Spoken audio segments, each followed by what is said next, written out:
happening? It's me, it's that good old quadruple B, the podcast who cuts meats and the meat cutter who puts asses in them seats. It's Big Bad Boo Bear. It's the Under the Bottom Rope podcast, provided to you by the World Wrestling Podcast, here on the Spreaker Network. Welcome, and iHeart, and everywhere else we are on, because I can't remember everything right now. Welcome, and be welcomed. Thanks for showing up, guys. Thanks for coming by. We're doing a live episode tonight. Unannounced, kind of. I'm just kind of trying to keep it loosey-goosey. We got a lot of stuff to cover tonight. Lots and lots and lots and lots and lots and lots and lots of stuff to cover tonight. So, I'm definitely looking into all kinds of stuff.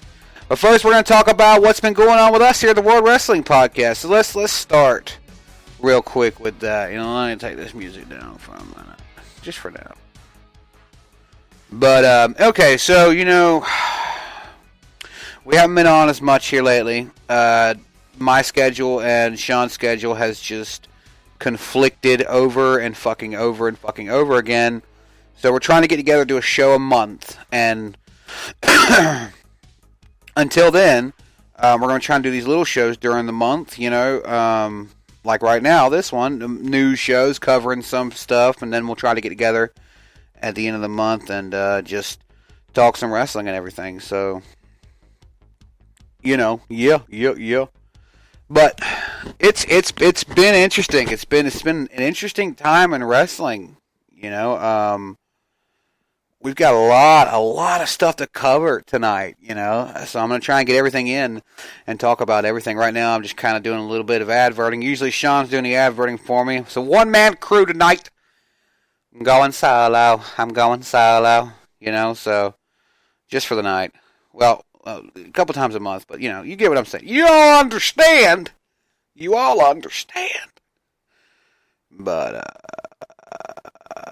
yeah. So, Under the Bottom Rope with Big Bad Boo Bear here. We got a lot of stuff to talk about, folks. So, instead of me, chitting and chatting and shitting and chatting all over the place, let's get right down to the nitty-gritty. Let's get right down to the bottom rope of the deal. Let's do that as soon as I can get myself comfortably here, because my fat leg is fucking up my wires. There's so many wires, goddammit. So first thing I want to talk about, I got my notes here. We're going to go to them right now and pull them up. A lot of stuff to talk about. So, we're going to get right into it, And obviously, let me just kind of do some foreshadowing right here. We're obviously going to talk about the big return of a certain wrestler that Sean may not be too fond of back to the WWE, but you got to stay tuned for that. I'll give my opinions and such on that. We're going to talk about the banishment of Kenny Omega from Japan, latest episode of Dynamite, and I'm not going to go through the full cards, but we're definitely going to talk about just some personal stuff, opinions and such, how I feel about the show. But Let's start with one of the biggest things this week. If you guys remember, if you watched Full Gear, you've seen the main event, which was a unsanctioned match between Kenny Omega and Jon Moxley. And so, after the match was over, this was an unsanctioned hardcore match, lights out is what they called it. There were a lot of complaints of excessive violence. And you see, at first, before I watched it, because I had all intention of coming on here and blasting everybody, just for being like that. Just straight up going, you guys can't hear that. Yep, that's exactly what I plan on doing. They killed him. And you're killing it. I just wanted to play that. But, no, so that was my full intention, was to get on here and blast anybody who was complaining about it, just because, blah, blah, blah, blah.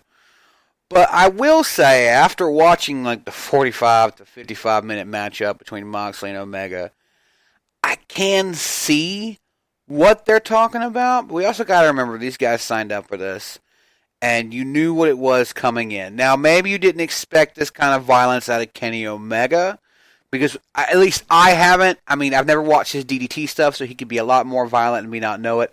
But I didn't expect it out of Omega, but I knew what I was walking into with Moxley. I've never seen a Moxley match from before WWE, but I've seen clips. And that's all you need to see to know when they're putting him in a matchup where he's got free reign to do him. He's a deathmatch wrestler at heart. That still hasn't gone anywhere. This wasn't going to be throwing around gimmick chairs and potted plants. This was going to be a lights-out deathmatch style matchup between two of the best wrestlers in the world right now. So you have to put some content in there for yourself. You may not know exactly what's going to happen, but you got to have some sort of idea as to what is going to happen. So people complaining about it, I do get maybe it was a little excessive. I think that really for me the most excessive spot was the trampoline of fucking barbed wire and razor wire. That was a little much, and you know, obviously number one, it did look like it was a little gimmicked. I couldn't tell. You know, obviously, I don't know. I could be wrong, and they could have took full fucking barbed wire to the back. So, of the suplex off the stage that Moxley did on Kenny Omega, they landed in this mattress of barbed wire, if you haven't seen it.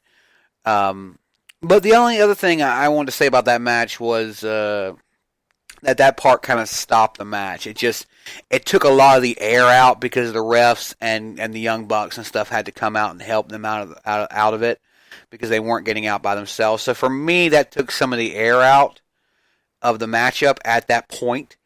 But they kind of picked up the bottom end and, you know, kept going after that. And the match, other than that part, the match was pretty damn good. I would give it 3 3/4 stars, maybe 4 solid, because it was a good match. That part did take the air out, and there were a couple of slow spots, you know, in the beginning, and there were a couple of parts that I felt like they were just doing something crazy for the sake of being crazy.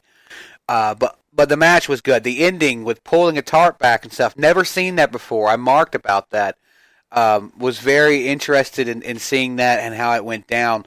And Kenny Omega took a fucking slap to that plywood, face first, man. You know, God, I'm glad he's okay. Good on you for being the chap who fucking decided that was a good idea. But, you know, other than that, as far as the violence is concerned, I don't feel like it was insanely violent. I've seen some pretty gritty shit. I mean, you watch the death matches from the 90s with Foley and Funk and a couple of the other guys. They, you know, and Terry Gordy, they pulled off some great fucking shit, you know, and it was way bloodier. It was, I wouldn't say more hardcore. I'd say at the same level of hardcoreness, but it was definitely bloody. It was definitely fucked up. And I just think it's kind of like when you go to a movie, you know, if Ron Jeremy is on the marquee and it's got an R rating, you can't go in there and expect a children's friendly film. You know, it's like with this, Moxley's on the marquee. It's been giving a lights out, unsanctioned, hardcore match kind of rating, and you know you have some sort of idea just seeing the clips in the promo package of what you're about to watch. So you can't really sit there and bitch and moan about it. You have, if you're at home, you have the option of turning your TV off, and if you're at the stadium, it may suck. You're the one who spent the money on it, but you have the option of walking out. You know, you want to complain about it, walk out. You know, that's what I have to say about that, in my opinion. Otherwise, the show was pretty good. I didn't get to see it all. I've been busy and such, you know, unfortunately. I'm going to try and catch the next one in full. But I thought that the match was good. I think that it may have went on a little too long. And that spot with the mattress was a little silly, you know. And I'm glad they're okay, but I thought maybe it just kind of took the air out of the match. But as I said, they picked it back up again. You know, he threw, I think Moxley, or I can't remember who threw that light fixture, which was kind of cool. I marked out about that. I thought that was pretty cool. So, you know, it was a good show regardless from everything I've heard. And Cody, he lost the chance at ever challenging for the AEW Heavyweight Championship again. Fuck, and that sucked. I hated that, the Bucks losing to Pride and Glory, I think. Not Pride and Glory, Pride and Power. That's my ringtone. Pride and Power, something of that sort. I'm not really sure. Lost those guys. That was upsetting. Seeing SCU with the tag titles was a little upsetting. I was kind of hoping they would lose. And, real quick, I just want to say, it's not that I don't like SCU. It's just that I'm not actually feeling... Big J Metal Honkies in the chat, Foley is Roman's bitch. Shut the fuck up, Big J. But no, I wasn't feeling SCU picking up the AEW tag team titles or being the first tag team champions. Nothing against them. I don't know. I really thought that it should have went to Pentagon and Phoenix. I just, in my opinion, maybe it's just because I like them better. I don't know. Maybe I'm biased because I'm more of a fan of Pentagon and Ray Phoenix. But in my opinion, out of the two, the better workers are Ray and Pentagon Jr. So, and I could be wrong. If anybody has anything they want to say in the chat, go ahead and throw it out there. If you have an opinion about anything I'm talking about, definitely let me know, and I'll chat about it for a minute. Chat me up. Chat me up. But we're going to move on here. Let's see. We're also going to talk about the latest episode of Dynamite, which was pretty fucking good. The ending was really good. The rivalry between Pride and... I guess it's Pride and Powerful, isn't it? I think it is. Ortiz and San something. I'm not sure their name. I'm still trying to get their names.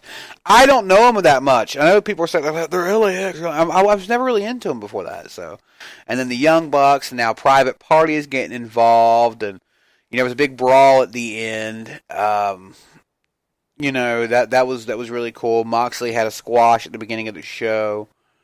And he talked a bit, about the match with Omega and how much he respected him after that, and Darby Allin answering the challenge to Jon Moxley was tight, and I was actually expecting either Jimmy Havoc or Darby Allin. My wife was pulling for Darby to pick up the challenge, but I was expecting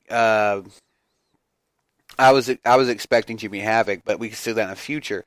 Darby Allin's another good one, and that could be some good matches or a good match from them. But they have to do another unsanctioned one, but I don't know if it's the right thing to do by going back at it so soon.